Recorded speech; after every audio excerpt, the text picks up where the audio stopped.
Pagi itu, di depan sebuah ruko kecil di pinggiran Jakarta, puluhan orang mengantri membawa map lamaran. Di balik kaca, berdiri seorang janda yang dulu mereka hina habis-habisan. Mereka sebut janda murahan. Kini, nasib mereka ada di tangannya. Tapi saat wajah-wajah masa lalu itu menunduk meminta pekerjaan, keputusan seperti apa yang ia ambil ketika peluang balas dendam justru datang mengetuk? Ingin tahu cerita lengkapnya? Tetap di Beragam Kata. Jangan lupa juga like dan share cerita ini ke teman ataupun keluarga terdekat kamu ya, untuk membantu menyebarkan cerita-cerita menarik dan inspiratif. Sebelum kita lanjut ke ceritanya, boleh tulis di kolom komentar dari daerah mana saja teman-teman menonton cerita ini. Sekarang kita lanjut ke ceritanya.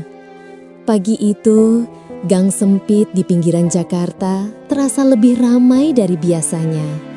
Udara lembab membawa bau gorengan, asap knalpot, dan wangi mentega yang baru keluar dari oven. Di depan sebuah ruko kecil bercat krem kusam, puluhan orang berdiri mengular. Mereka menggenggam map lamaran yang sudah lusuh, sebagian memeluk tas selempang murahan, sebagian hanya berpegang pada harapan. Di atas pintu ruko, sebuah papan nama sederhana menggantung. Tulisan timbul berwarna keemasan itu tampak kontras dengan dinding yang masih belum selesai dicat sempurna.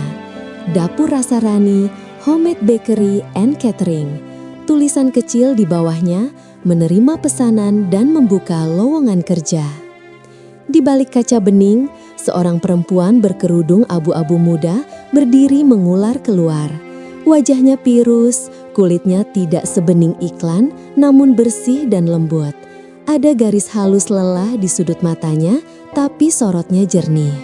Itulah Rani, janda muda yang dulu biasa disapa janda murahan di gang ini, kini berdiri di balik meja kayu sebagai pemilik tempat yang membuat orang rela mengantri. Tangannya sedikit bergetar ketika ia menyingkap sedikit tirai. Ia mengenali beberapa wajah di antara kerumunan. Ibu-ibu yang dulu tertawa paling keras ketika namanya dijadikan bahan bercandaan. Anak muda yang pernah berbisik kotor saat ia lewat, pura-pura tak sengaja menyenggol pundaknya di jalan. Dan wajah yang paling menusuk mata, Mira, mantan sahabat sekaligus sumber semua luka. Mira berdiri agak di belakang, memakai kemeja putih yang sudah lama kehilangan warna aslinya. Kerudungnya kusut, kantong matanya gelap.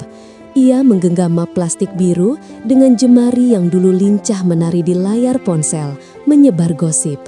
Di sampingnya Bu Liwis, ibu RT yang dulu hobi mengatur hidup semua orang, kini menunduk, menggenggam tas tangan lusuh, seolah itu satu-satunya hal yang menyisa dari kejayaannya. Rani menarik nafas pelan. Dada kirinya terasa sesak, seperti baru ditusuk bayangan yang lama dikubur. Di telinganya suara-suara lama bergaung. Janda kok dandan mulu, mau goda suami orang ya nih? Hati-hati, jangan kasih suami kamu belanja ke warung sebelah, nanti pulangnya kebawa bonus janda. Murahan, suamimu aja nggak betah. Kalimat-kalimat itu dulu seperti paku yang ditancapkan pelan-pelan ke dalam hatinya. Ia mengira seiring waktu paku itu akan berkarat dan lepas sendiri. Nyatanya, pagi ini di hadapan antrean manusia yang membutuhkan pekerjaan darinya, ia baru menyadari paku itu masih tertancap, hanya saja sekarang ia yang memegang palunya. "Teh, ini daftar pelamarnya udah saya susun," suara lembut Farah memecah lamunannya. Sepupunya itu berdiri di samping mengenakan apron coklat dengan logo Dapur Rasa Rani yang sederhana. "Mau dipanggil satu-satu sekarang atau nunggu Pak Adit datang dulu?" Rani menoleh pelan. Ia mengerjap mencoba kembali ke ruang ini, ke waktu ini. "Kita mulai saja dulu," jawabnya lirih. "Kalau nunggu, mereka bisa kepanasan di luar." Farah mengangguk, namun masih menatap wajah Rani dengan cermat. "Kak, kalau Kak Rani gak sanggup, kita bisa tunda, mereka bisa balik lagi lusa." "Tidak, Rani menggeleng pelan, tapi mantap. Aku sudah lari cukup lama, Rah. Hari ini kayaknya waktunya aku berhenti lari. Ia melangkah ke arah pintu.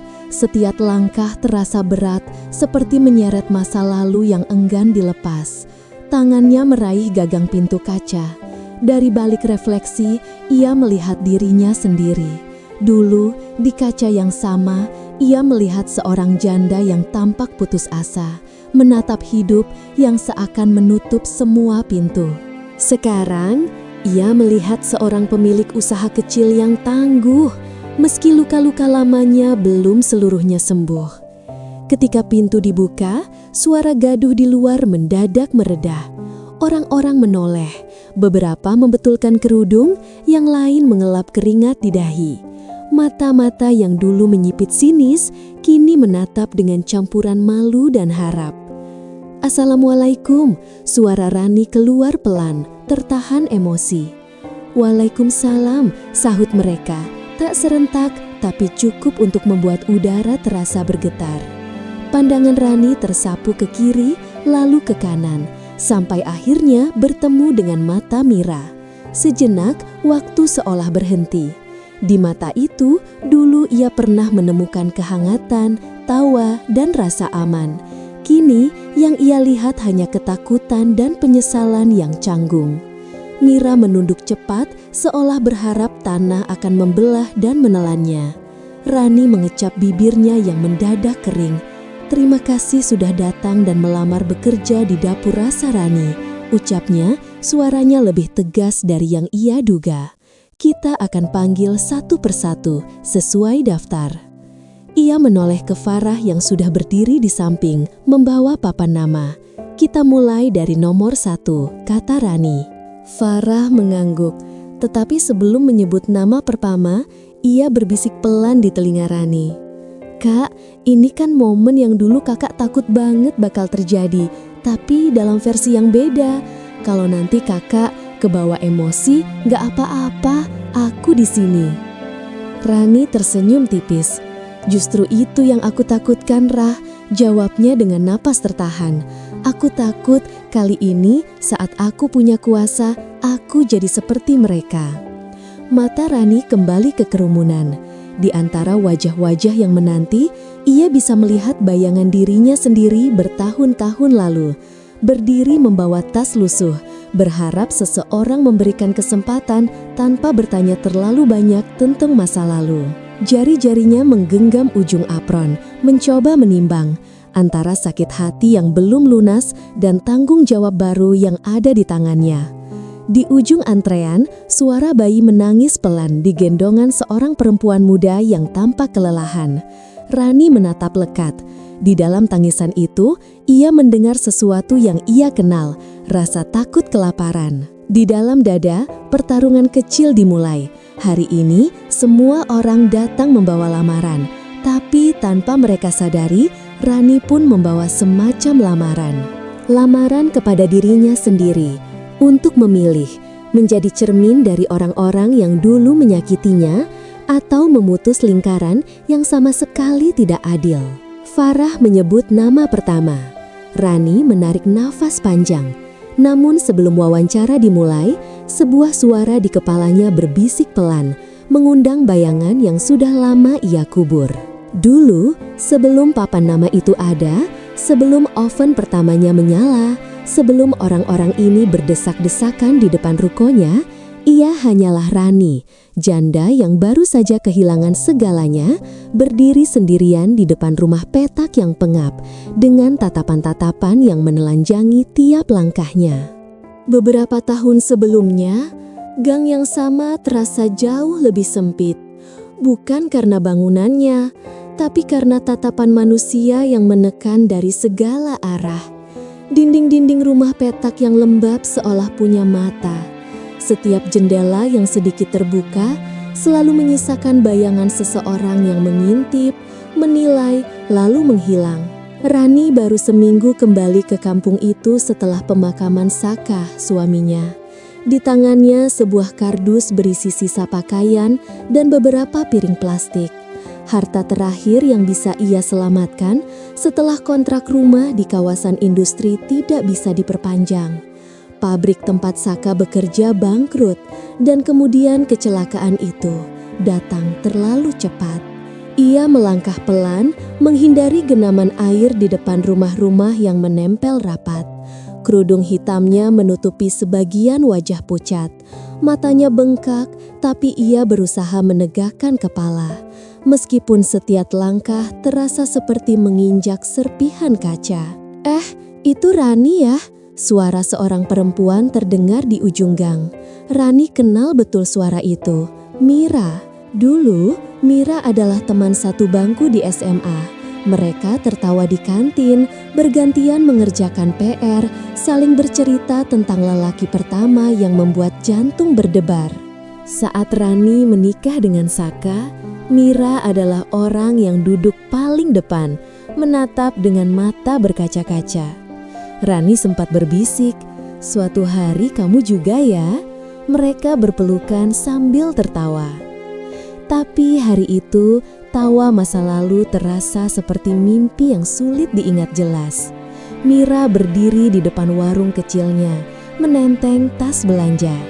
Di sampingnya, Bu Lilis, ibu RT, duduk santai di kursi plastik, mengipasi diri dengan selembar kalender bekas.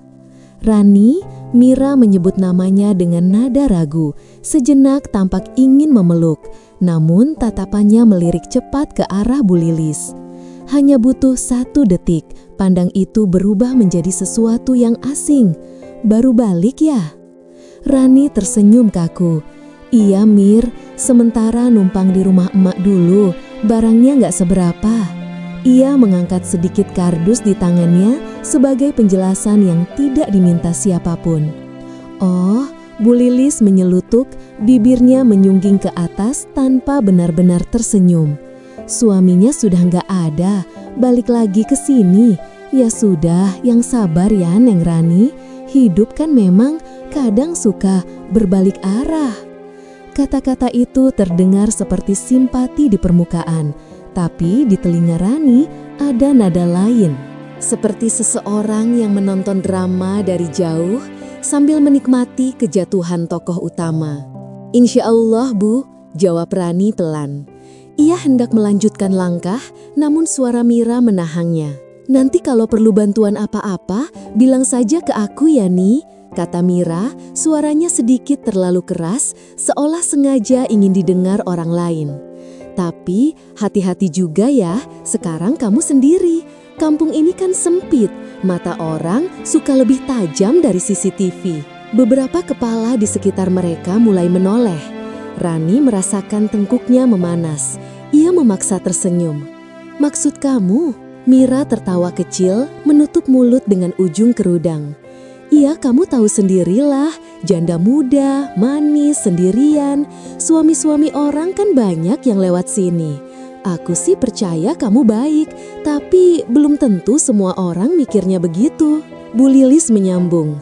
"Iya Neng, di sini tuh kalau janda nggak jaga diri suka jadi bahan omongan. Nanti ada yang bilang janda murahan lah, janda genit lah.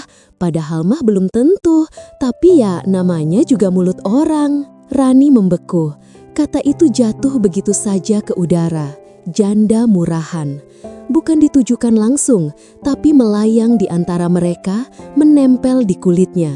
Seperti label yang baru dicetak, siap ditempel ke dahi. Ia menelan ludah. "Saya cuma mau cari kerja yang halal Bu," ucapnya pelan. "Kalau ada info apa-apa, pekerjaan, saya bersyukur banget."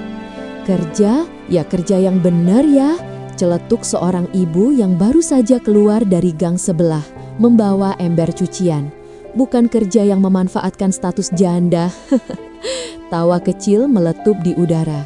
Tidak keras, tapi cukup untuk membuat dada Rani bergetar. Ia memeluk kardusnya lebih erat, seolah benda-benda di dalamnya bisa melindunginya dari kata-kata. Mira menepuk lengan Rani sekilas. Sudah, jangan dimasukin hati. Aku cuma ngingetin demi kebaikan kamu. Nanti kalau ada suami orang belanja ke warung kamu, kamu belum punya warung ya? Ia tertawa lagi. Ya pokoknya jaga jarak lah. Rani tak lagi mampu membalas. Ia hanya mengangguk kecil lalu melangkah pergi. Di belakang, suara mereka tetap terdengar. Kasihan juga sih Mir, masih muda, udah janda. Iya, tapi ya itu, kalau nggak kuat iman, gampang, murah. Makanya kita harus hati-hati, jangan sampai suami kita kecantol. Setiap kata seperti batu kecil yang dilempar pelan-pelan ke punggungnya. Tidak sakit secara fisik, tapi meninggalkan lebam yang tidak terlihat. Di tikungan gang, Rani berhenti. Nafasnya memburu. Air mata yang ia tahan sejak tadi akhirnya pecah. Ia menyandarkan kardus ke dinding, lalu menutup wajah dengan kedua tangan. Bahunya bergetar, suaranya pecah dalam bisikan. Ya Allah, aku gak minta jadi janda. Aku cuma pengen hidup tenang. Di saat itu, sebuah tangan menepuk punggungnya pelan. Farah berdiri di sana, masih mengenakan kaos rumah dan celana training. Rambutnya hanya ditutup dengan kerudung yang disampirkan seadanya.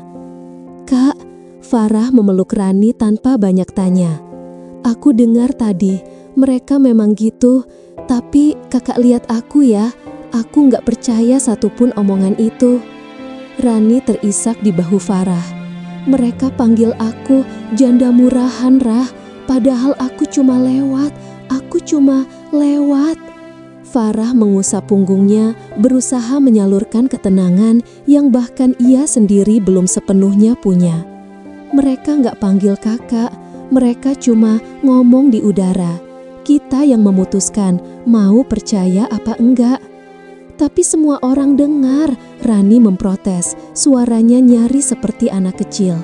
Kalau diulang terus, lama-lama mereka beneran percaya kan? Farah diam sejenak, lalu ia mengangkat wajah Rani, memaksanya menatap. Kalau suatu hari kakak punya sesuatu, punya usaha, punya nama, mereka bakal tetap ngomong. Tapi kali ini mereka ngomong sambil antri minta tolong sama kakak. Rani terkekeh di antara tangisnya. "Kamu kebanyakan nonton sinetron ya? Siapa tahu hidup kita emang rezekinya kayak sinetron," jawab Farah, setengah bercanda, setengah berharap. "Yang penting sekarang kakak jangan percaya mereka. Kakak cuma janda. Kata murahan itu jangan dikasih tempat di kepala." Rani mengangguk, meski dalam hati ia tahu kata-kata itu sudah terlanjur duduk di sudut pikirannya, melipat tangan, menunggu kesempatan untuk berbisik lagi saat ia rapuh. Hari-hari berikutnya, label itu pelan-pelan mengeras. Setiap kali ia keluar rumah, selalu ada tatapan yang menilai dari ujung rambut sampai ujung kaki. Ketika ia melamar kerja sebagai kasir minimarket, kabar bahwa ia janda yang suka dandan entah bagaimana sampai ke telinga manajer. Lamaran itu ditolak dengan alasan sudah penuh. Ketika ia mencoba membantu di warung tetangga, baru seminggu bekerja, istri pemilik warung mulai cemburu setiap melihat suaminya mengajar Rani menghitung uang. Pelan-pelan, Rani dipersilahkan berhenti. Di balik pintu, ia mendengar kata-kata itu lagi. "Kalau nggak dijaga, nanti murahan itu betah di sini." Malam-malamnya diisi dengan doa dan kebingungan. Di tikar tipis di kamar belakang, Rani menatap langit-langit yang mengelupas. Hujan menetes dari sela genteng, membasahi ember yang ditaruh emak untuk menampung bocor. Suara televisi dari ruang depan memutar sinetron tentang perempuan kaya yang dikhianati suaminya. Rani menutup telinga dengan bantal. Dalam sunyi, ia teringat pada Saka, laki-laki sederhana yang dulu datang melamar dengan baju terbaiknya, menunduk penuh rasa hormat di hadapan emak. "Saya mungkin gak punya banyak, Bu, tapi saya janji saya gak akan biarkan Rani kelaparan." Janji itu terputus di jalan tol ketika truk remblong menabrak mobil bak yang dituntangi Saka. Sekarang, di kampung ini, orang-orang menyambung kisah itu dengan versi mereka sendiri, versi yang menjadikan Rani sebagai ancaman. Suatu sore, saat ia duduk di depan rumah sambil mengipasi arang di atas kompor kecil untuk memanggang pisang, Pak Herman lewat. Lelaki paruh baya itu pemilik warung bahan kue di ujung gang. Orang yang jarang bicara, tapi kalau bicara, nadanya selalu seperti sudah melihat hidup dari banyak sudut. "Wangi apa ini, Neng Rani?" tanyanya, berhenti di depan rumah. Rani tersentak cepat-cepat berdiri. "Maaf Pak, ganggu jalan ya. Saya cuma nyoba-nyoba bikin pisang bakar madu, lumayan buat emak sama Farah." Pak Herman menghirup dalam-dalam. Enak baunya.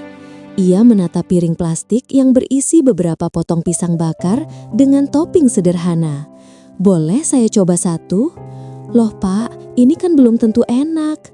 Kalau nggak enak kita belajar. Kalau enak kita pikirin bareng-bareng," jawab Pak Herman ringan. Rani ragu sejenak lalu menyodorkan sepotong. Pak Herman menggigit pelan, mengunyah dengan mata sedikit menyipit seperti juri lomba masak. Sekian detik terasa lama bagi Rani. Teksturnya pas, manisnya juga. "Cuma nanti kalau kamu seriusin, kita atur ulang toppingnya." Ia tersenyum. "Kamu pernah kepikiran jualan kue, Neng?" Rani menggeleng. "Saya cuma pernah bantu bikin kue kering di pabrik dulu. Itu pun bagian bungkus.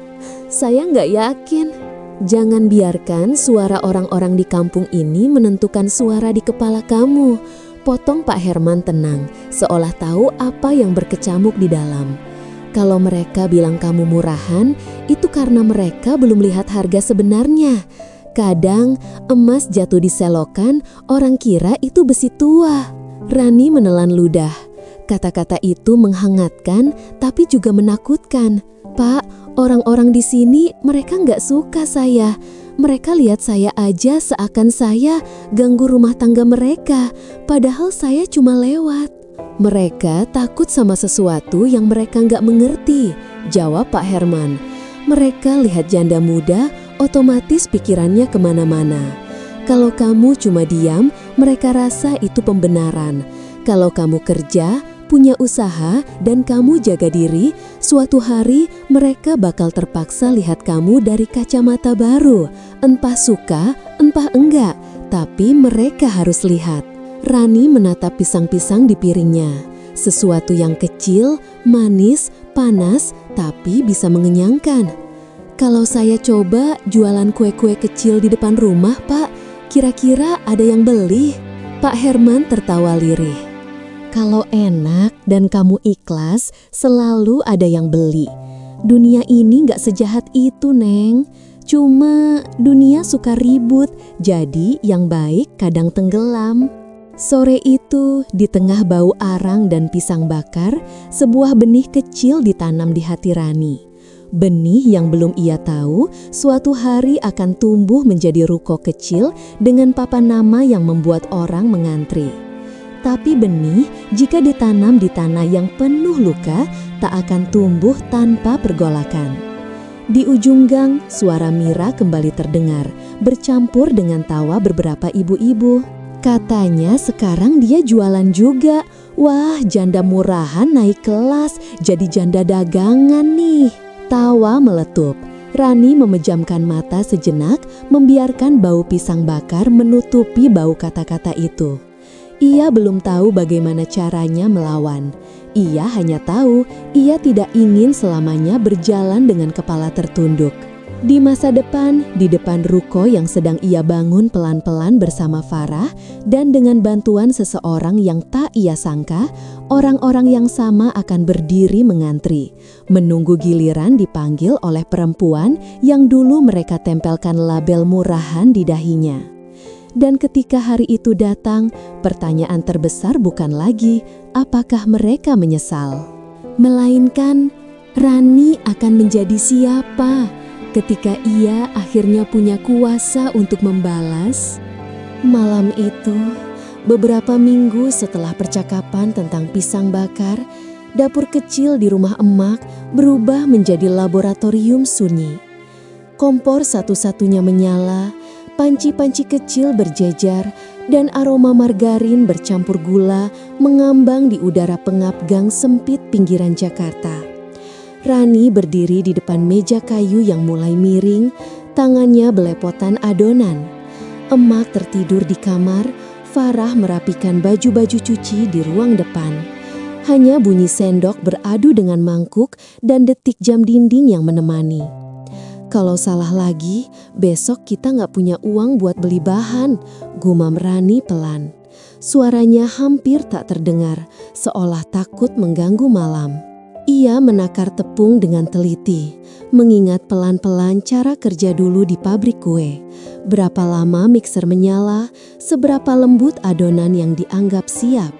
Di sini, ia tidak punya mixer, hanya sendok kayu dan lengan yang mulai pegal. Air matanya sempat menetes ke adonan.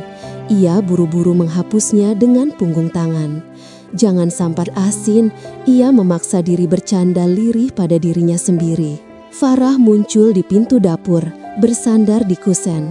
"Kak, sudah jam 11, besok kakak harus bangun subuh buat bantu emak ke pasar." Rani menghela napas. "Kalau aku berhenti sekarang, besok kita cuma punya sisa uang 20.000. Itu nggak cukup buat berapa hari ke depan, Rah." Farah melangkah masuk, meraih sendok kayu. "Kalau begitu kita pegel berdua, biar yang capek bukan cuma kakak." Mereka tertawa pendek, bukan tawa lepas, tapi cukup untuk menghangatkan udara. Rani menatap adonan yang mulai kalis. "Kalau ini jadi, kita jual di mana, Rah? Orang-orang di sini, bahkan sebelum aku jual apa-apa, mereka sudah sibuk jual cerita tentang aku." Farah mengangkat bahu. "Ya kita nggak usah jual ke mereka dulu, kita titip di warung Pak Herman, atau kita tawarin ke karyawan pabrik dekat sini pas jam pulang. Orang lapar nggak peduli status penjual, Kak, mereka cuma lihat enak apa enggak." Rani terdiam, kata-kata itu menancap pelan. Orang lapar nggak peduli status, ia mengulang dalam hati seperti mantra. Di luar suara motor lalu lalang. Beberapa laki-laki yang pulang lembur tertawa keras. Suara sandal mereka berdecit di atas aspal basah. Rani membayangkan suatu hari mereka berhenti bukan untuk tertawa mengejek, tapi untuk membeli kue kecil di depan rumahnya. "Rah," Rani bersuara pelan. "Kalau suatu hari usaha ini beneran jalan, dan orang-orang yang hari ini ngetawain kita datang minta kerja, kamu bakal suruh aku apa?" Farah memiringkan kepala, berpikir sejenak. "Aku bakal suruh kakak tanya diri sendiri dulu, mau jadi seperti mereka atau mau tetap jadi diri kakak. Kalau memaafkan bikin kakak tidur lebih nyenyak, maafin. Kalau menolak bikin kakak bisa berdiri lebih tegak, ya nggak apa-apa juga.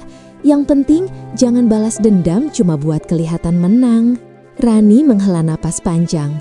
"Aku nggak tahu, Rah. Hari ini aku pengen banget mereka ngerasain sakit yang sama. Tapi di sisi lain, aku takut kalau nanti aku punya kesempatan balas, aku malah kehilangan diriku sendiri." Farah menepuk punggung tangan Rani. "Ya sudah, kita nggak usah jawab sekarang. Kita jawab nanti kalau hari itu beneran datang." Mereka kembali mengaduk adonan. Di tengah bunyi sendok dan napas yang mulai lelah, dunia di luar terus berputar. Di warung Mira, di ujung gang, suara tawa masih sesekali terdengar. Namun di dapur kecil ini, sesuatu sedang lahir. Bukan sekadar resep kue, tapi jalan pelan-pelan keluar dari kerangkeng kata murahan. Beberapa hari kemudian, nampan kue-kue kecil mulai tampil di atas meja depan rumah. Kue pisang, bolu potong sederhana, puding coklat dalam cap plastik yang murah. Di awal, hanya anak-anak gang yang datang, tertarik pada warna-warna cerah. "Bu, ini kue janda ya?" tanya seorang bocah tanpa dosa. Rani tersenyum kaku. "Ini kue Rani, bukan kue janda. Enak loh," jawabnya, mencoba mengubah kata-kata dengan sabar. Anak itu tertawa, lalu berlari sambil berteriak ke temannya, "Ayo beli kue Rani, enak." Nama itu menempel begitu saja, kue Rani, bukan kue janda.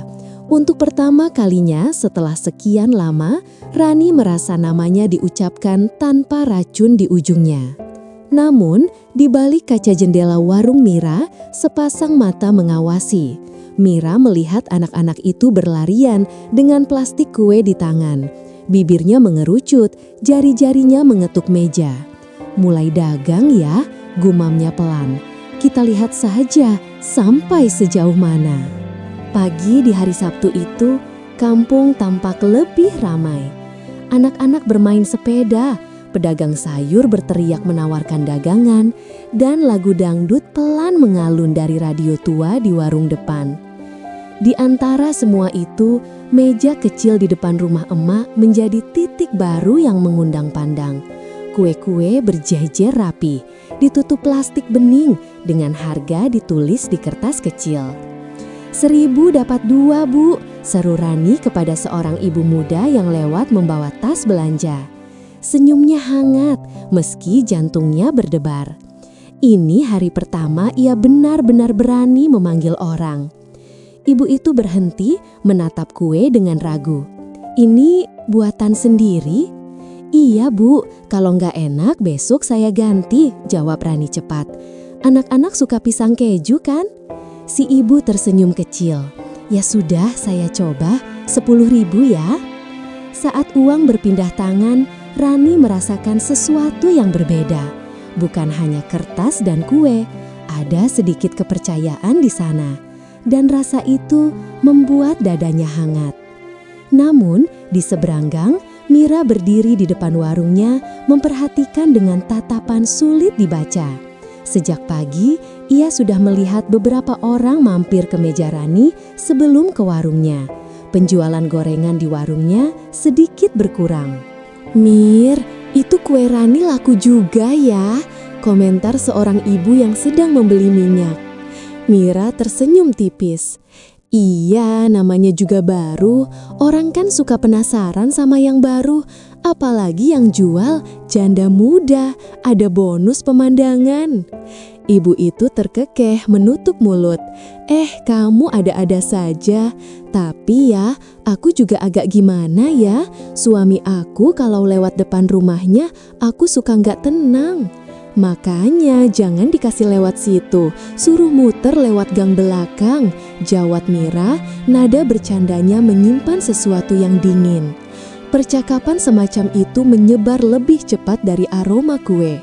Di pengajian ibu-ibu, di pos ronda, di grup chat warga yang diam-diam ribut setiap malam, foto meja kue Rani sesekali muncul di layar, dibubuhi komentar samar. "Pintar juga ya nyari perhatian. Hati-hati aja Bu Ibu, jangan sampai kue jadi alasan mampir yang dititip malah cinta." Rani tidak punya akses ke grup-grup itu, namun ia merasakannya dari cara orang-orang memandang. Ada yang membeli dengan antusias, ada yang lewat tanpa menoleh, dan ada yang menoleh lalu berbisik-bisik sebelum pergi. Suatu siang, ketika matahari sedang terik-teriknya, Mira datang berjalan ke arah meja kue. Rani terkejut, buru-buru merapikan jilbabnya. "Mau beli kue, Mir?" Rani memaksa suaranya terdengar biasa. "Baru keluar dari panci." Mira menatap kue-kue itu, lalu menatap Rani. "Enggak, aku cuma lewat." Ia tersenyum, tapi tidak sampai ke mata. "Lumayan ya nih, baru berapa minggu sudah bisa jualan. Dulu waktu suami kamu masih hidup, gak pernah sehebat ini aku lihat." Rani menahan diri. Ini juga berkat bantuan Pak Herman, diajarin beli bahan yang tepat. Mira mengamati sekeliling, memastikan beberapa ibu-ibu memperhatikan. "Kamu hati-hati ya, orang sini kan cepat salah paham. Janda muda, jualan di depan rumah, manggil-manggil laki-laki yang lewat, nanti dibilang murahan loh." Kata itu lagi, Rani merasakan dadanya ditusuk halus. "Aku cuma nawarin dagangan, Mir, bukan nawarin diri." Mira tertawa kecil. "Ya kamu tahulah, mulut orang gak bisa dikontrol. Aku cuma ngingetin, biar kamu gak kaget kalau tiba-tiba nama kamu jadi bahan bahasan di pengajian." Rani menatap mata Mira, mencari sisa-sisa sahabat lamanya di sana. Yang ia temukan hanya bayangan dirinya sendiri, terdistorsi oleh iri yang ia belum mengerti sepenuhnya. "Aku gak mau rebut suami siapapun," ucap Rani pelan tapi jelas. "Aku cuma mau hidup layak tanpa minta-minta belas kasihan." Mira mengangkat alis. "Ya bagus kalau begitu, tapi kamu ingat gak nih, dulu waktu kita masih sekolah, kamu bilang aku paling gak bisa hidup kalau gak disayang orang. Sekarang kamu harus siap hidup meski tidak disayang banyak orang." Rani terdiam. Kalimat itu mengoyak sesuatu yang ia simpan jauh di dalam. Setelah beberapa detik, ia hanya mampu menjawab, "Sekarang aku cuma butuh satu yang sayang sama aku, Mir, diriku sendiri." Mira diam sejenak, lalu tersenyum miring. "Semoga kamu konsisten." Ia berbalik, melangkah pergi. Di belakangnya bisik-bisik kecil menyusul. "Kelihatannya akrab ya?" Padahal katanya Mira suka ngomongin dia di belakang. Ih serem, teman tapi nusuk. Hari-hari berlalu, usaha kue kecil itu pelan-pelan mendapat pelanggan setia. Beberapa karyawan pabrik mulai mampir setiap sore sebelum pulang membeli kue untuk dibawa ke rumah. Rani mulai bisa menabung sedikit demi sedikit. Tidak banyak, tapi cukup untuk membuatnya melihat kemungkinan. Namun bersamaan dengan itu, gosip juga berkembang. Ada yang bilang Rani sengaja pakai jilbab warna lembut supaya tampak manis di mata laki-laki. Ada yang bilang ia suka berlama-lama melayani pelanggan laki-laki. Ada yang bilang, dan semuanya lebih murah dari harga kue. Suatu malam, Farah pulang dari warung dengan wajah muram. "Kak, aku barusan dengar Bu Lilis ngomong sama beberapa ibu." Rani yang sedang menghitung uang receh mengangkat kepala. "Ngomong apa?" Farah menggigit bibir. "Katanya pengurus RT lagi bahas perlu nggak kasih teguran ke kakak soal cara kakak jualan. Katanya gang ini jadi kurang nyaman buat istri-istri, soalnya banyak suami yang mampir beli kue di sini." Rani tertawa hambar. "Mereka beli kue, Rah, bukan beli aku." "Aku tahu," kata Farah cepat. "Masalahnya mereka nggak peduli bedanya." Rani menatap uang di tangannya. Angka-angka kecil itu terasa seperti saksi bisu perjuangan yang terus diganggu. "Kalau mereka suruh aku berhenti jualan, kita makan apa?" Suaranya tercekat. Farah duduk di samping, menggenggam tangan Rani. "Kita cari cara lain, tapi kalau kakak yakin sama ini, kita lawan pelan-pelan. Gak perlu teriak, kita pakai bukti bahwa kita gak salah." Di saat yang sama, di teras rumah Bu Lilis, beberapa orang berkumpul.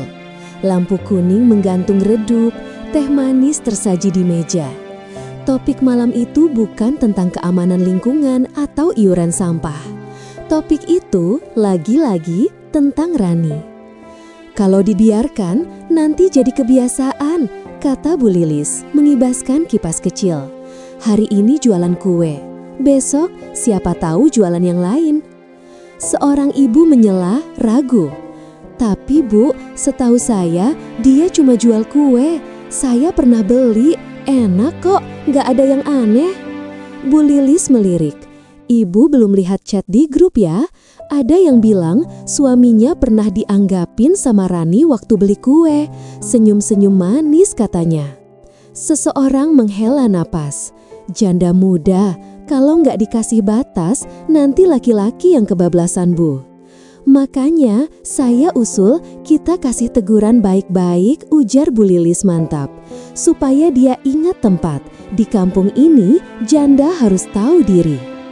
Di tengah malam yang tampak tenang, keputusan-keputusan kecil seperti itulah yang pelan-pelan mengarahkan hidup seseorang. Rani belum tahu detailnya, tapi ia merasakan badai yang mendekat. Dan di suatu sudut kecil dalam dirinya, suara yang dulu ia tolak kini mulai terdengar lagi. Suara yang bertanya, Mungkin mereka benar. Mungkin aku memang tidak berharga.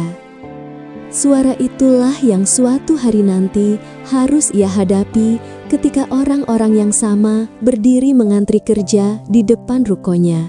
Bukan hanya mereka yang akan diuji, tapi juga seberapa jauh Rani sudah mengubah cara ia memanggil dirinya sendiri. Siang itu, udara lengket, awan menggantung rendah di atas kampung padat pinggiran Jakarta.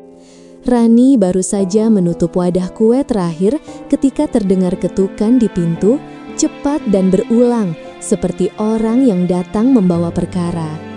Farah mengintip lewat jendela, wajahnya seketika berubah. "Kak, Bu Lilis sama beberapa ibu datang," bisiknya. "Mereka bawa map kayak rapat RT." Rani merapikan kerudung, mengusap sisa tepung di apron. "Buka saja, Rah," suaranya pelan, tapi hatinya berdegup keras.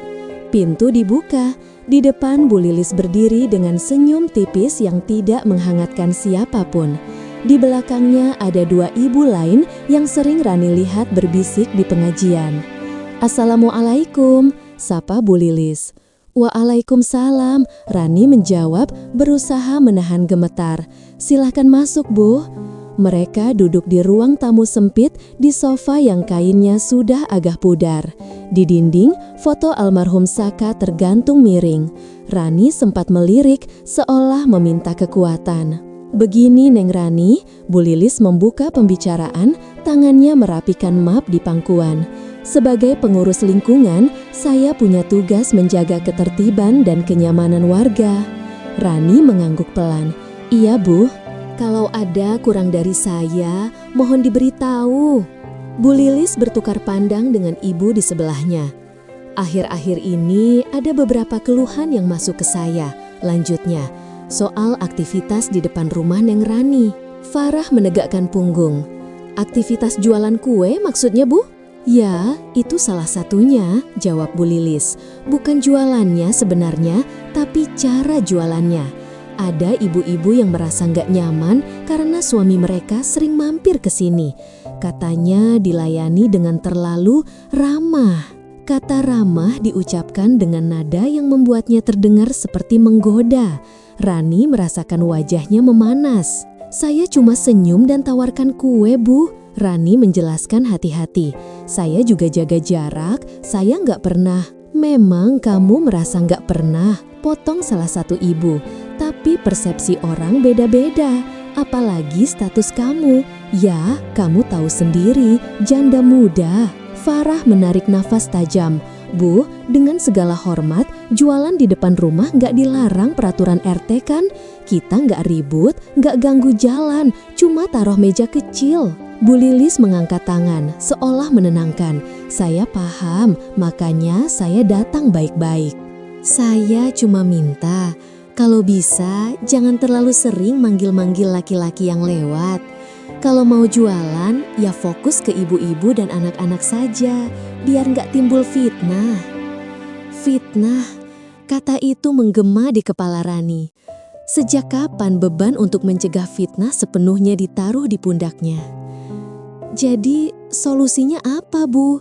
tanya Rani pelan. "Saya harus berhenti jualan." Bu Lilis tersenyum diplomatis. "Kalau bisa pindahkan saja jualannya, titip di warung yang sudah ada, atau cari tempat lain. Di sini, depan rumah terlalu strategis." Strategis untuk orang lewat, strategis juga untuk lidah orang yang suka mengunyah nama orang lain.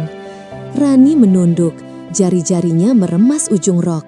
Di satu sisi ia marah, di sisi lain ia lelah. Hidupnya selalu terasa seperti sidang dan ia selalu menjadi terdakwa.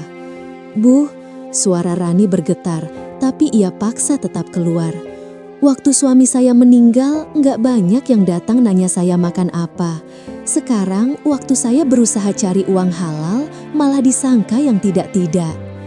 Ruangan hening sesaat. "Tidak ada yang bilang kamu tidak halal, Neng," sanggah Bu Lilis cepat. "Kita cuma menjaga." "Menjaga siapa, Bu?" Rani mengangkat kepala, matanya berkaca-kaca, tapi tatapannya tajam. Menjaga suami-suami yang tidak bisa menahan pandangannya, atau menjaga ibu-ibu yang lebih percaya gosip daripada kenal langsung. Farah menatap Rani, kaget sekaligus bangga. Bu Lilis terlihat tak nyaman. "Kamu jangan bawa perasaan, Neng. Di kampung ini kalau mau tenang harus tahu diri." "Tahu diri," Rani mengulang pelan. "Tahu diri, berarti saya diam saja kalau dihina? Berhenti jualan kalau ada yang gak suka? Terus saya makan apa, Bu? Makan rasa malu?" Suara detak jam terdengar jelas. Ibu-ibu itu saling pandang. "Ibu-ibu," Rani melanjutkan. Suaranya kini lebih tenang, namun syarat luka. "Saya memang janda, tapi saya bukan murahan. Saya nggak pernah ganggu rumah tangga siapapun. Kalau ada laki-laki yang mampir, saya cuma jual kue, bukan badan." Kata-katanya menggantung di udara. Farah menambahkan, lebih lembut, "Kalau memang ada yang merasa risih, mungkin bisa diajak bicara langsung, Bu. Biar jelas, jangan cuma lewat grup." Bu Lilis merapikan kerudung. "Baiklah, kalau begitu sementara saya catat dulu. Saya akan laporkan di rapat RT. Tapi kamu jangan kaget kalau nanti ada keputusan yang kurang menyenangkan." Mereka berdiri, berpamitan. Ketika pintu tertutup, Rani jatuh terduduk di lantai. Air mata yang tadi ia tahan tumpah begitu saja. "Aku capek, Rah," bisiknya. "Rasanya apapun yang aku lakukan selalu salah di mata mereka." Farah memeluknya erat. "Kita jalani dulu, Kak. Kalau mereka tutup satu pintu, Allah bisa bukain jendela yang lain." Rani menatap ke arah meja kue yang kini kosong. Untuk sesaat, ia berpikir untuk menyerah. Namun di sudut lain hatinya, ada ingatan tentang Pak Herman, tentang pisang bakar pertama, dan tentang rasa kecil saat pelanggan pertama tersenyum puas. Rasa itu menolak padam begitu saja. Di tempat lain, di warungnya, Mira memperhatikan Bu Lilis pulang dari rumah Rani. Sudut bibirnya terangkat. "Pelan-pelan saja," gumamnya. "Kalau dia mundur satu langkah, aku bisa maju 2 langkah." Namun ia lupa satu hal. Beberapa luka, jika ditekan terlalu lama, bisa berubah menjadi tenaga untuk melompat jauh ke depan. Beberapa minggu setelah teguran baik-baik itu, meja kue di depan rumah emak hilang dari pandangan. Rani memutuskan untuk mengurangi jualan di gang. Ia lebih banyak menerima pesanan lewat mulut ke mulut. Tetangga yang butuh kue untuk arisan kecil, tahlilan, ulang tahun sederhana. Dari luar, mungkin tampak seperti ia mundur. Namun di dalam, dapur semakin sibuk. Farah membantu menata pesanan di kardus, emak terkadang ikut mengupas pisang atau mengikis gula merah. Suatu sore ketika Rani mengantarkan pesanan ke sebuah bengkel kecil di ujung jalan raya dekat kawasan industri, ia bertemu dengan seseorang yang kelak mengubah arah langkahnya. Bengkel itu bising, bunyi mesin, palu, dan radio tua yang memutar lagu lawas. Bau oli bercampur keringat dan debu. Di sudut beberapa mekanik sedang tertawa. Di depan, seorang laki-laki dengan kaos polos abu-abu dan tangan berlumur oli sedang memeriksa nota. "Adit," panggil seorang karyawan. "Kue pesanan buat acara syukuran bengkel sudah datang." Laki-laki itu menoleh. Usianya sekitar akhir 30-an, wajahnya teduh dengan garis-garis lelah yang justru membuatnya tampak matang. Ia mengelap tangannya dengan lap, lalu melanggah ke arah Rani. "Assalamualaikum," sapa Rani canggung menurunkan kardus. "Ini pesanannya, 5 dus kue lapis, 3 dus risol, 2 loyang bolu." "Waalaikumsalam," jawabnya. "Ibu Rani ya, yang direkomendasikan Pak Herman?" Rani mengangguk. "Iya Pak, semoga sesuai." Adit membuka salah satu dus, menatap kue lapis yang tersusun rapi. Ia mengambil satu, mencicipi. Matanya sedikit membesar. "Enak," komentarnya singkat. "Kalau saya pesan lagi minggu depan bisa?" Rani tersenyum kecil. Insya Allah bisa, Pak, selama bahan ada. Adit menatapnya lebih saksama.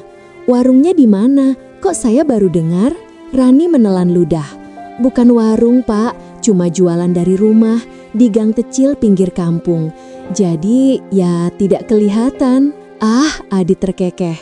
Yang penting rasanya kelihatan. Ia membayar pesanan dengan uang tunai, jumlah yang bagi Rani terasa besar. Kalau begini terus, usaha ibu akan cepat besar, kata Adit santai.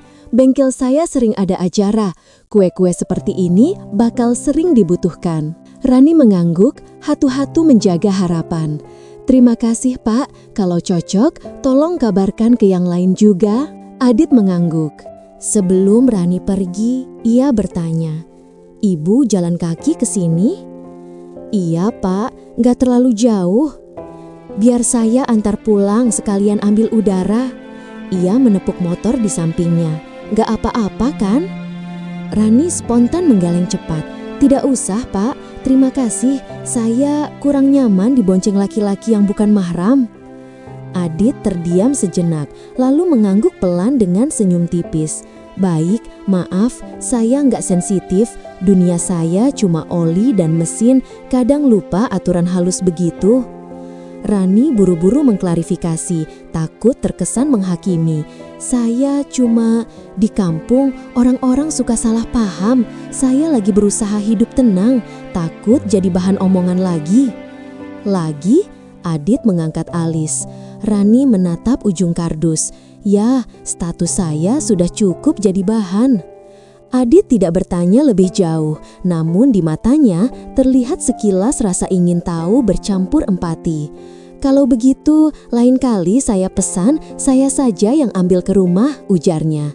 Biar orang-orang tahu saya datang sebagai pelanggan, bukan yang lain-lain. Rani hampir tertawa, tapi hanya terkekeh kecil. Terima kasih, Pak. Sejak hari itu, bengkel Adit menjadi salah satu pelanggan terbesar. Ia sering datang ke gang membawa helm dan jaket, mengambil pesanan yang semakin banyak. Beberapa karyawan pabrik yang melihatnya ikut memesan untuk acara mereka. Tak butuh waktu lama, dapur rumah emak kewalahan. Pesanan datang bertubi-tubi menjelang akhir bulan, saat banyak yang mengadakan syukuran gajian. Suatu malam, setelah menutup pesanan besar untuk sebuah pabrik kecil, Farah berkata, Kak, dapur ini sudah nggak cukup. Kita butuh tempat lebih besar, oven tambahan, meja lebih panjang. Rani menghela nafas. Uangnya dari mana, Rah?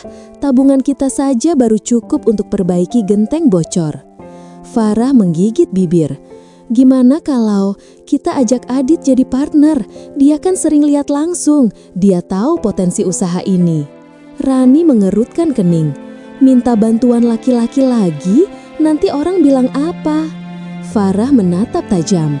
Kak, hidup kita nggak bisa selamanya dikendalikan mulut orang. Selama niatnya jelas, hitam di atas putih, nggak ada yang perlu disembunyikan. Rani terdiam. Di kepalanya, suara-suara lama muncul lagi. Janda murahan, gampang kecantol, hati-hati suami kita. Namun, di sela-sela suara itu, ada yang lain. Suara kasir minimarket yang menolak lamaran, suara Bu Lilis yang memberi peringatan seolah ia pelaku kejahatan, dan suara perut emak yang kadang masih berkeroncong di tengah malam. Beberapa hari kemudian, di bengkel yang sama, dengan suara mesin sebagai latar, Rani memberanikan diri bicara. Pak Adit, ya? Adit menatap dari balik meja kayu berminyak. Kalau misalnya saya ingin memperbesar usaha, buka dapur di tempat yang lebih layak, bukan di rumah yang bocor dan sempit. Menurut Bapak, itu mungkin? Adit bersandar menatap Rani serius. Semua mungkin. Pertanyaannya, berapa banyak resiko yang ibu siap ambil? Saya nggak punya banyak modal, Rani jujur. Tapi saya punya pelanggan, sedikit demi sedikit. Order dari pabrik Bapak, dari tetangga, dari beberapa warung. Adit mengangguk. Saya sudah lihat, jujur saya kagum. Di kampung yang suka ribut soal hal-hal kecil, ibu bisa tetap jalan. Rani tersenyum hambar. Ributnya sering tentang saya, Pak. Ya, saya dengar juga beberapa versi. Adit tidak pura-pura polos. Tapi jujur, orang yang punya waktu banyak untuk gosip biasanya orang yang paling sedikit ambil resiko dalam hidup. Ia diam sejenak, lalu bertanya, "Kalau saya jadi investor dengan perjanjian yang jelas, Ibu berani?" Pertanyaan itu seperti petir di siang bolong. Rani tertegun. Farah yang ikut mengantar kali itu menahan napas. "Kita buat usaha kecil-kecilan, mulai dari ruko dekat kawasan industri, dekat pabrik, dekat bengkel saya, dekat jalan raya. Dapur di belakang, etalase di depan. Nama tetap milik Ibu. Saya cuma pemodal dan bantu urus perizinan," jelas Adit. Rani merasakan dunia di sekelilingnya berputar pelan. Ruko, papan nama sendiri, dapur yang tidak bocor. "Tapi Pak, saya ini..." "Janda?" Adit menyela lembut. "Itu status, bukan kesalahan. Kesalahan kalau Ibu menyerah pada status itu." Rani terdiam lama. Detak jantungnya terdengar di telinganya sendiri. Di satu sisi ia takut. Di sisi lain, bayangan Bu Lilis dan Mira yang selalu memojokkannya justru menjadi bahan bakar kecil di dasar dada. "Aku nggak mau sepanjang hidup dikenal sebagai janda murahan yang cuma bertahan," batinnya. "Kalau aku gagal, biar aku gagal karena mencoba sesuatu yang besar, bukan karena lari dari mulut orang." Akhirnya, dengan suara yang masih bergetar, ia berkata, "Kalau semua perjanjiannya jelas, aku mau coba, Pak." Adit mengulurkan tangan, lalu menariknya kembali sebelum bersentuhan, seolah baru ingat batas. Ia tersenyum. "Baik, kita mulai dari kertas dan angka dulu, jangan dari perasaan." Di luar, matahari mulai turun, menyinari bengkel dan jalanan dengan cahaya keemasan. Rani berjalan pulang dengan langkah pelan, tapi hatinya berdegup cepat. Di kepalanya terbayang gang sempit tempat ia dulu menangis karena dipanggil janda murahan. Di depan mata, ia membayangkan papan nama baru di sebuah ruko kecil dekat kawasan industri, Dapur Rasa Rani. Ia belum tahu, beberapa tahun lagi di depan ruko itu akan berdiri antrean panjang orang-orang yang dulu menertawakannya. Bukan lagi untuk membeli kue, tapi untuk melamar pekerjaan. Dan saat hari itu datang, bukan hanya mereka yang akan berubah posisi. Rani harus menentukan, apakah ia hanya pindah dari korban menjadi penguasa, atau benar-benar tumbuh menjadi seseorang yang baru. Ruko itu tidak besar, hanya 2 lantai sempit di deretan bangunan kusam dekat kawasan industri, cat dindingnya memudar, dan lantai keramiknya retak di beberapa sudut. Namun bagi Rani, kunci ruko yang kini tergenggam di tangannya terasa lebih berat dari sekadar besi. "Ini beneran punya kita?" tanya Farah, suaranya nyaris berbisik. "Kontrak 3 tahun, uang muka dibantu Pak Adit," jelas Rani masih seperti belum percaya. "Cicilannya kita tutup dari laba usaha kalau Allah izinkan." Adit berdiri beberapa langkah di belakang, memperhatikan 2 perempuan itu melangkah masuk. "Ruko ini mungkin kecil," katanya, "tapi lokasi dekat pabrik berarti ribuan orang lewat setiap hari. Kalau kue kalian tetap enak dan konsisten, angka itu bukan sekadar lewat, mereka bisa berhenti." Rani berjalan pelan menyusuri ruang depan. Ia menyentuh dinding, membayangkan rak kaca berisi kue, meja kasir sederhana, dan aroma mentega memenuhi ruangan menggantikan bau debu saat ini. "Dapur di belakang Bu Rani," ujar Adit, menunjuk ruangan yang terpisah pintu geser. "Sudah ada jalur gas dan aliran listrik yang cukup, tinggal kita tata." Rani menelan ludah. "Kalau aku gagal, Pak," Adit menatapnya tenang. "Kalau gagal, kita evaluasi, bukan kabur. Investor yang baik bukan cuma datang saat untung, tapi juga siap duduk saat rugi." Kata-kata itu meresap pelan. Rani mengangguk, mencoba mengunci tekadnya. Beberapa minggu berikutnya, hidup berubah ritmenya. Setiap subuh, Rani dan Farah berangkat dari kampung menuju ruko, membawa sebagian bahan dan peralatan. Oven baru datang, meja stainless dipasang, etalase kaca sederhana berdiri di depan. Pak Herman membantu menata rak bahan, memberi saran kecil tentang penyimpanan dan efisiensi. Kalau produksi stabil, kamu bisa mulai pikirin rekrut karyawan, ujar Pak Herman suatu pagi. Tetangga yang butuh kerja misalnya. Usaha kue rumahan seperti ini sering berkembang jadi punya beberapa pekerja kalau dikelola dengan disiplin. Rani tertegun. Rekrut? Karyawan? Kata itu terasa asing. Selama ini ia selalu menjadi yang membantu, bukan yang mempekerjakan. Hari pembukaan tiba tanpa seremoni besar. Tidak ada potong pita, hanya banner sederhana bertuliskan Dapur Rasa Rani, Homemade Bakery and Catering, Grand Opening, diskon untuk karyawan pabrik. Sejak pagi, karyawan pabrik yang lewat melirik, beberapa masuk, tertarik pada promo. Mereka membeli roti isi, kue basah, dan kopi sachet panas.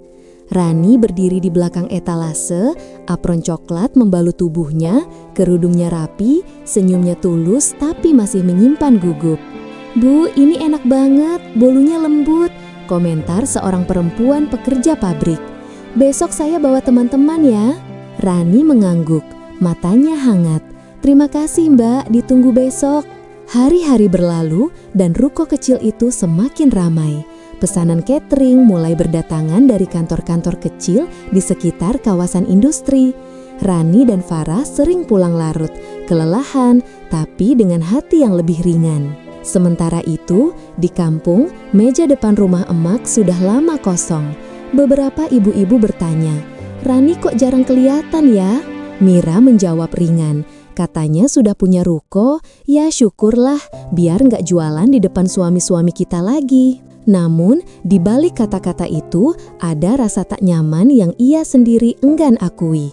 Setiap kali melewati kawasan industri dan melihat papan nama Dapur Rasa Rani menggantung di atas ruko, dadanya seperti ditarik. Benar dia sampai segini, batinnya. Padahal, dulu siapa dia? Di dalam ruko, suatu malam ketika hampir semua kue habis terjual, Adit duduk di bangku tinggi dekat kasir. Rani menghitung uang, Farah merapikan loyang. "Bu Rani," kata Adit tiba-tiba, "beberapa waktu lagi usaha ini bisa butuh karyawan tetap. Ibu nggak bisa terus-terusan begini tanpa bantuan. Kelelahan bukan tanda kerja keras aja, tapi juga bisa jadi tanda manajemen kurang sehat." Rani tertawa pelan. "Saya kira Bapak cuma ahli soal mesin dan oli." Adit mengangkat bahu.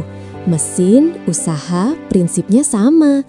Kalau bebannya terlalu dipaksa, cepat rusak." Rani menghela napas. "Aku ingin rekrut orang, tapi aku takut." "Takut apa?" "Takut aku harus mempekerjakan orang yang dulu melukai aku," jawab Rani jujur. Farah menoleh, diam. Adit berpikir sejenak. Kalau suatu hari mereka datang melamar, itu artinya hidup sedang memindahkan posisi. Pertanyaannya bukan apakah mereka pantas, tapi kamu mau menanggung konsekuensi apapun dari keputusanmu. Rani memandangi kaca etalase, melihat bayangannya sendiri di sana. Di belakang bayangan itu, ia bisa membayangkan wajah Mira, Bu Lilis, dan beberapa ibu lain berdiri bukan sebagai penghakim, tapi sebagai pelamar. Bayangan itu membuat dadanya berdegup lebih cepat, sekaligus membuatnya sadar bahwa hari itu mungkin tidak sejauh yang ia kira. Beberapa tahun berlalu. Ruko kecil itu berkembang pelan, bukan dengan ledakan besar, tapi dengan konsistensi yang membentuk reputasi. Pagi hari di depan Dapur Rasa Rani menjadi pemandangan biasa bagi ribuan karyawan pabrik. Antrian pendek roti dan kopi, aroma mentega dan gula, dan suara lembut Rani menyapa pelanggan. Dari usaha yang dulu hanya produksi puluhan kue, kini dapur menghasilkan ratusan hingga ribuan kue per hari. Rani mempekerjakan beberapa karyawan, kebanyakan perempuan yang membutuhkan penghasilan tambahan. Farah mengurus administrasi, Adit mengawasi keuangan dan urusan legal sebagai investor yang tetap menjaga jarak profesional. Nama dapur rasa Rani mulai beredar di media sosial lokal. Foto kue-kue mereka diunggah pelanggan dengan caption sederhana, review jujur, dan rekomendasi dari mulut ke mulut. Sesekali ada kanal kecil yang mewawancarai Rani tentang perjalanannya sebagai janda yang bangkit lewat usaha kue rumahan hingga punya ruko dan karyawan. Di kampung, nada percakapan pelan-pelan berubah.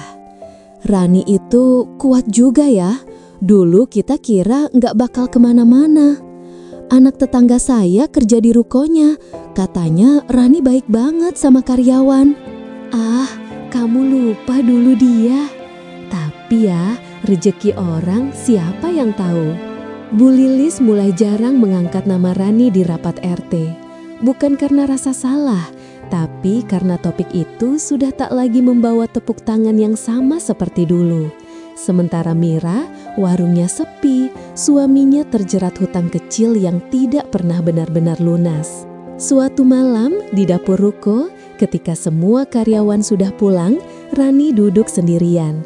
Tangannya memegang selembar kertas, laporan bulanan yang menunjukkan keuntungan yang cukup stabil. Di bawahnya, catatan kecil dari Adit. Dengan angka ini, kita bisa mulai pikirkan cabang kedua atau memperbesar dapur dan menambah karyawan. Pilihan di tanganmu. Rani menatap angka-angka itu lama, bukan soal jumlahnya, tapi tentang perjalanan yang membawa angka-angka itu ke tangannya. Hinaan, gosip, air mata, dan malam-malam tanpa tidur. Farah datang membawa 2 gelas teh. Kak, besok ada yang mau wawancara lagi, katanya untuk konten UMKM perempuan inspiratif. Rani menghela napas. Kadang aku merasa mereka cuma lihat hasilnya. Mereka nggak tahu rasanya jalan di gang dengan kepala tertunduk, takut tiap bisik-bisik itu tentang kita.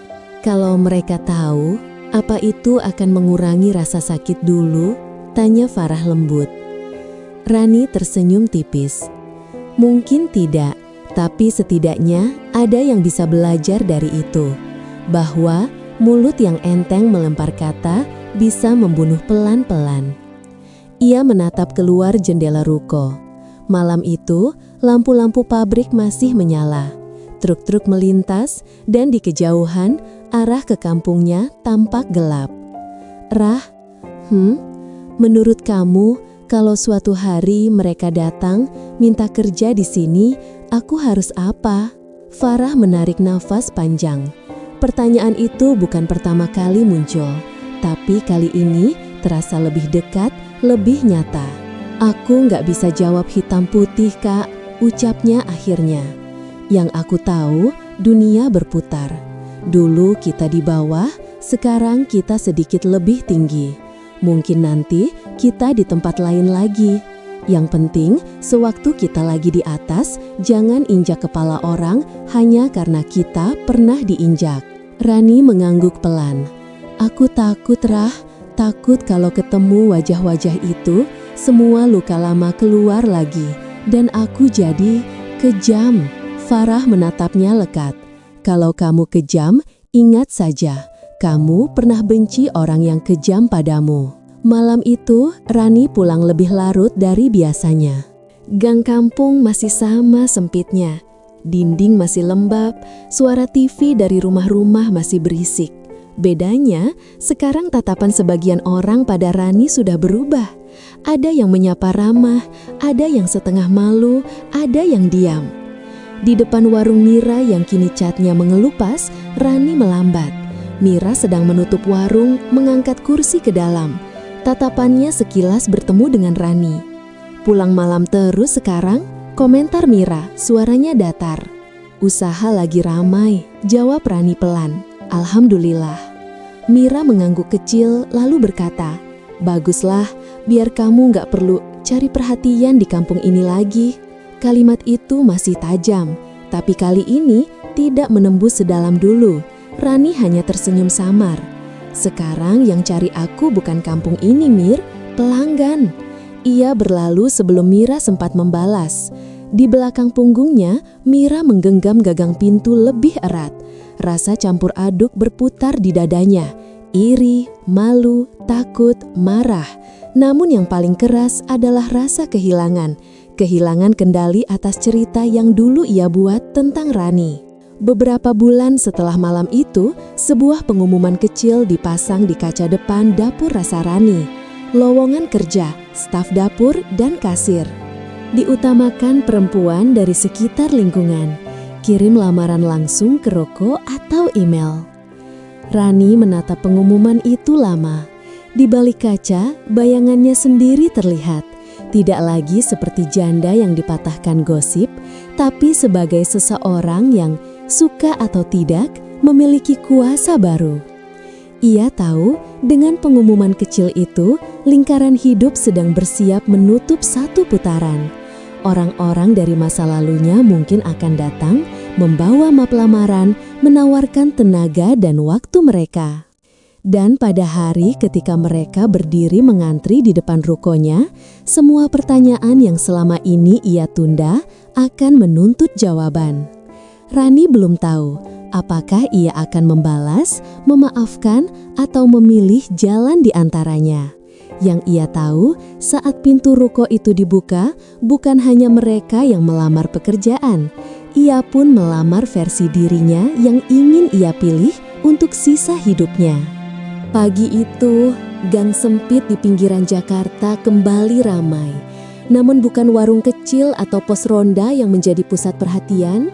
Semua kepala mengarah ke ujung jalan, ke arah papan nama berwarna keemasan di depan ruko kecil dekat kawasan industri, Dapur Rasa Rani, Homemade Bakery and Catering, menerima pesanan dan membuka lowongan kerja. Di depan ruko, manusia membentuk antrean panjang. Mereka menggenggam map lamaran, beberapa memakai baju terbaik yang mereka punya, sebagian lain hanya memakai kemeja lusuh yang disetrika sekenanya. Wajah-wajah cemas dan berharap bercampur dalam satu garis yang mengular sampai hampir menyentuh mulut gang kampung. Rani berdiri di balik kaca, sama seperti pagi saat pengumuman lowongan ditempel. Tapi hari ini napasnya lebih berat. Farah di sampingnya membolak-balik daftar nama pelamar. "Kak," suara Farah bergetar. 3 nama terakhir di daftar ini, Mira, Bu Lilis, dan Siti.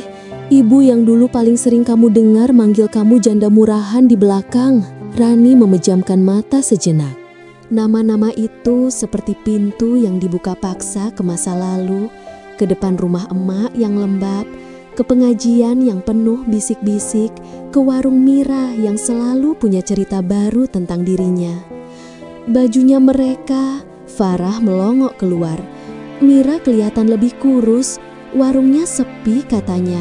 Suaminya kabur karena utang. Bu Lilis, suaminya pensiun, anaknya banyak, uang pensiun gak cukup. Mereka butuh kerja, Kak. Rani menelan ludah, tenggorokannya terasa kering. "Aku tahu."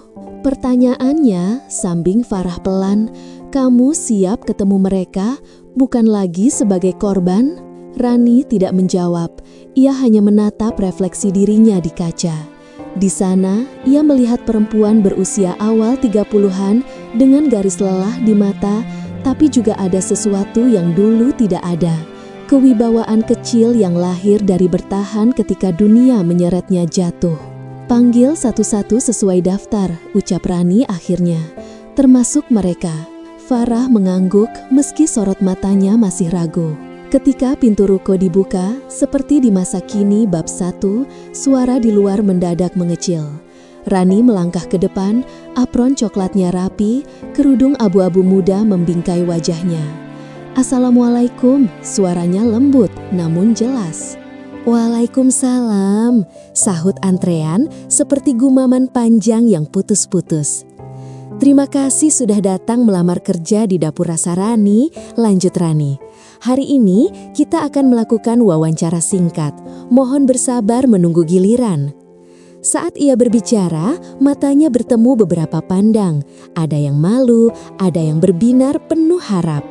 Di barisan tengah, ia melihat perempuan muda dengan bayi digendong, menatapnya seolah menatap kesempatan terakhir.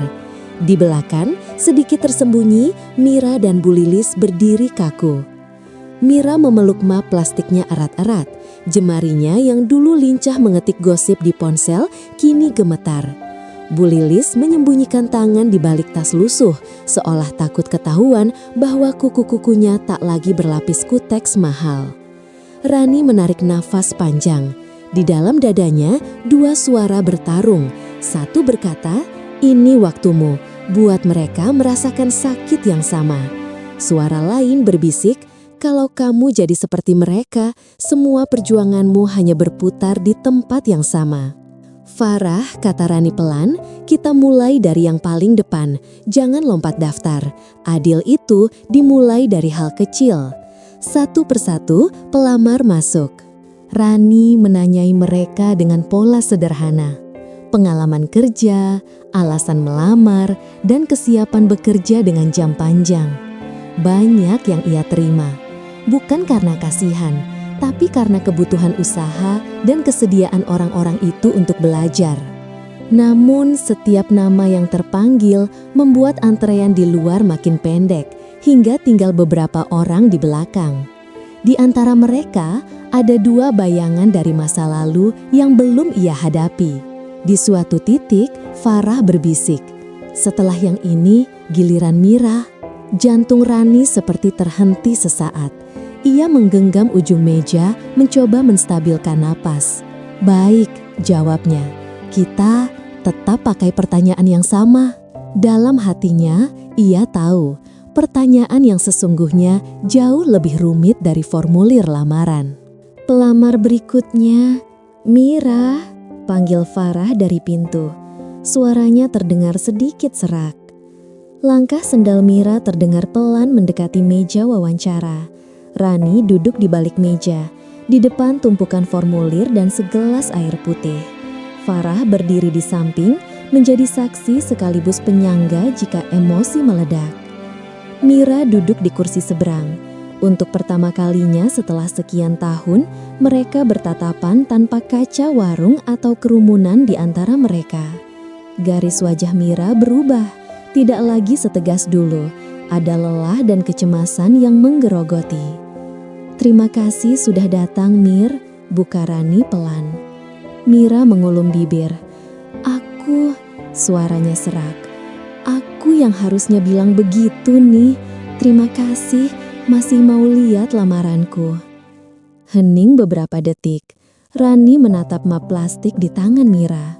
Di dalamnya hanya ada fotokopi KTP, kartu keluarga, dan secari kertas riwayat kerja singkat sebagai penjaga warung dan kasir kecil-kecilan.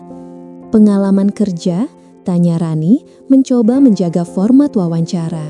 Mira menarik nafas. "Dulu aku jaga warung sendiri sampai, ya kamu tahu, warung sepi, persaingan makin banyak. Suami aku gak tahan, dia pergi bawa sisa uang kas, tinggal utang yang harus aku cicil. Sekarang aku sendirian." Rani mengangguk. "Kenapa melamar di sini?" Pertanyaan itu sederhana, tapi kedalamannya terasa lain. Mira menelan ludah. "Karena aku butuh kerja, dan karena aku tahu kamu bukan cuma pandai bikin kue nih. Kamu pandai membangun sesuatu dari nol. Aku nggak punya banyak pilihan." Rani menatap Mira lekat. "Kamu sadar, dulu kamu salah satu orang yang paling keras bilang aku janda murahan?" Mira mengatup mata sesaat, lalu mengangguk perlahan.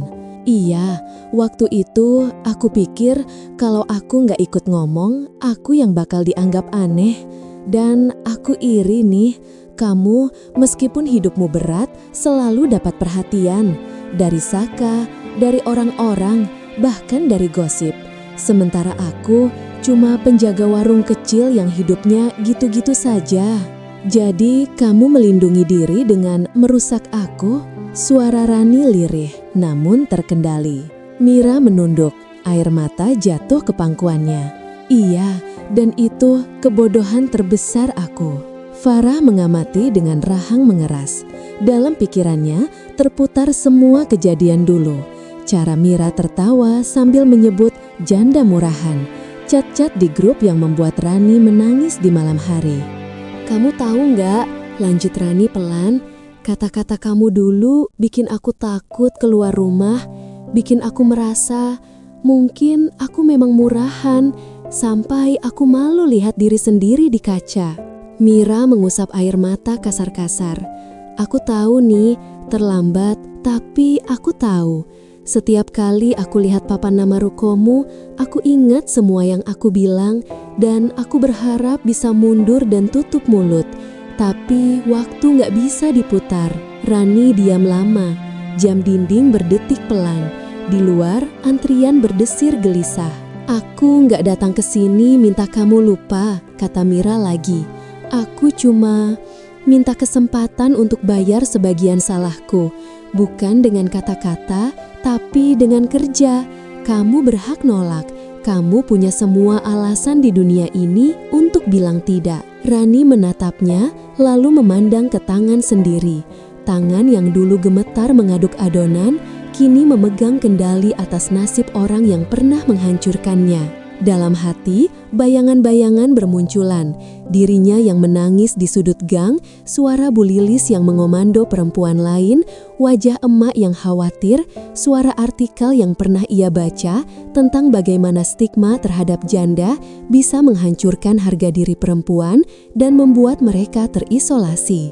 "Mir," Rani akhirnya bersuara, "kalau aku terima kamu, orang-orang akan bilang aku bodoh.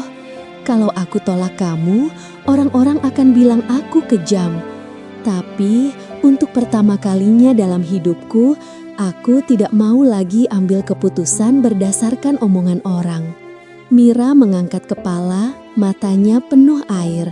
"Jadi," Rani menarik napas panjang, "aku tidak akan menghinamu seperti kamu pernah menghina aku.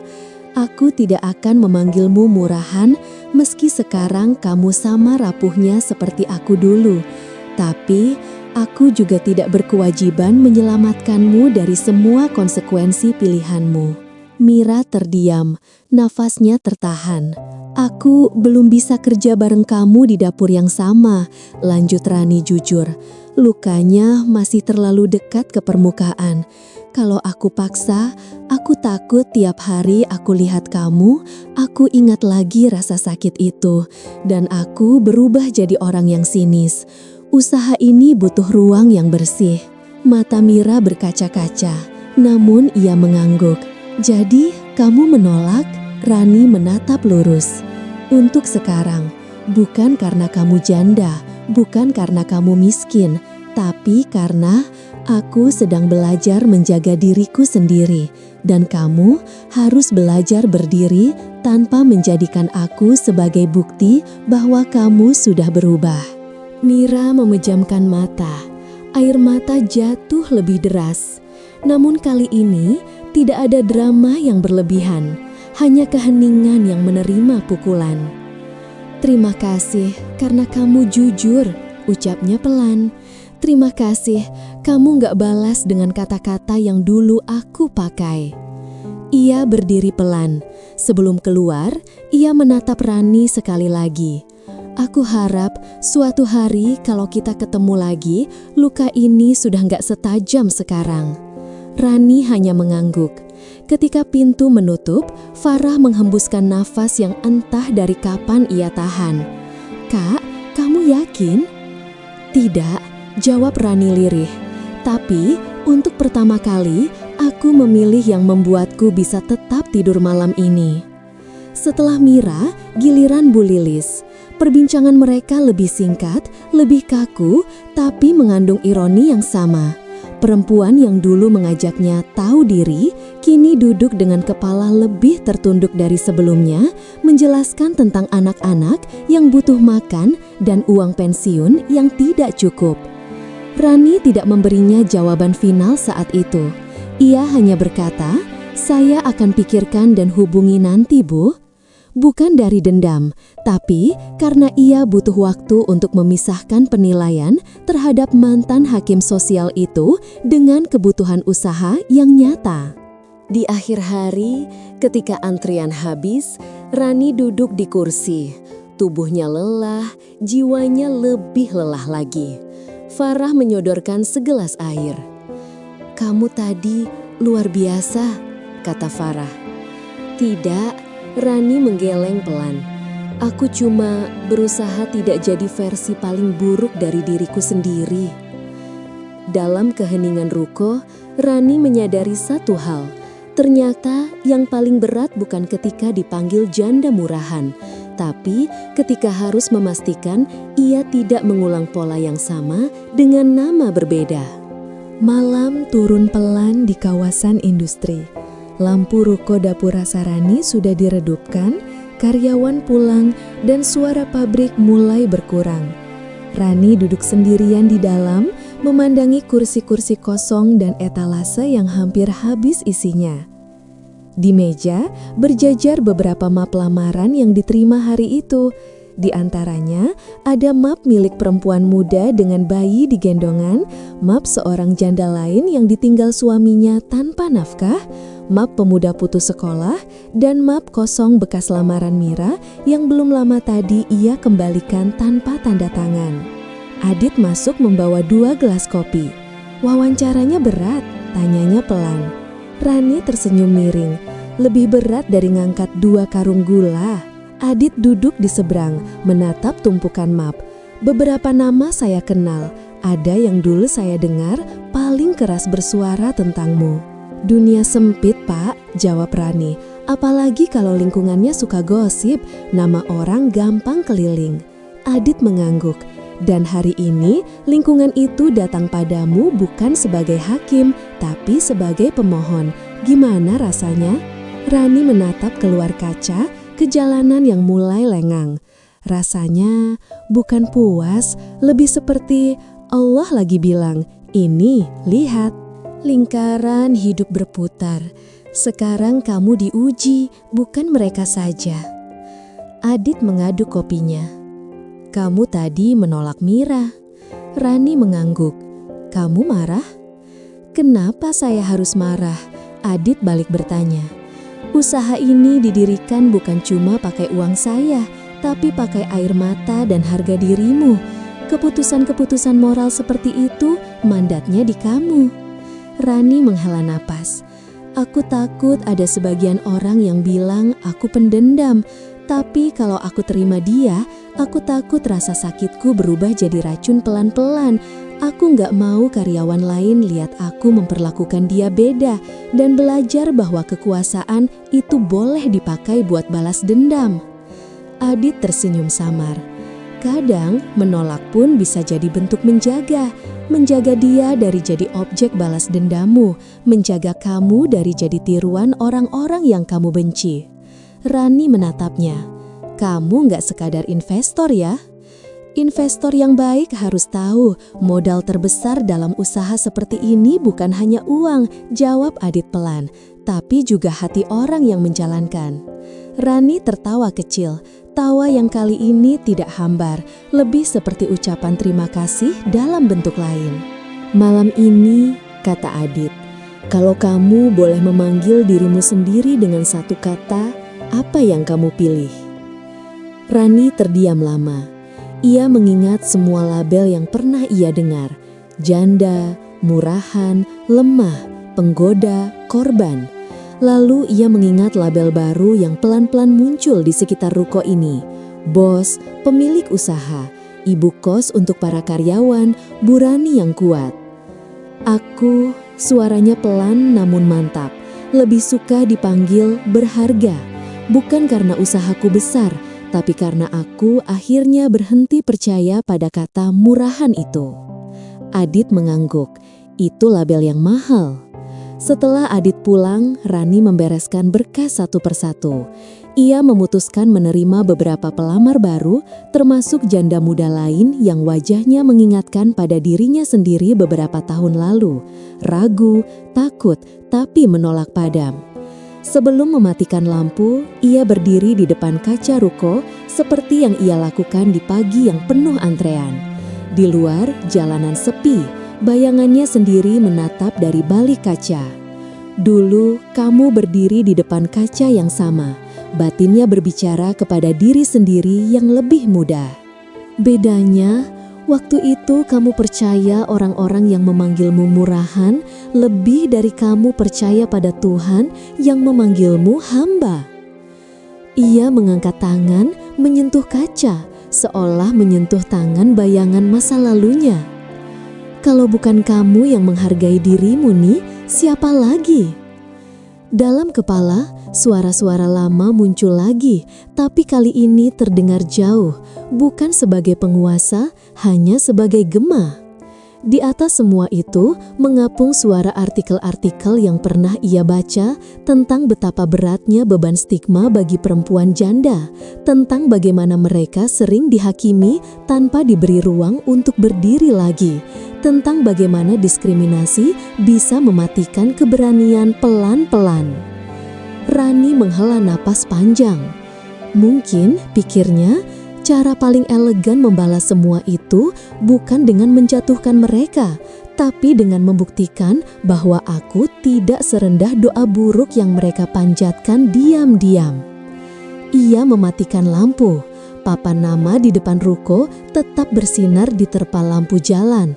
Dapur Rasa Rani. Nama yang dulu hanya nama seorang janda yang dianggap masalah, kini menjadi nama usaha yang memberi makan banyak orang.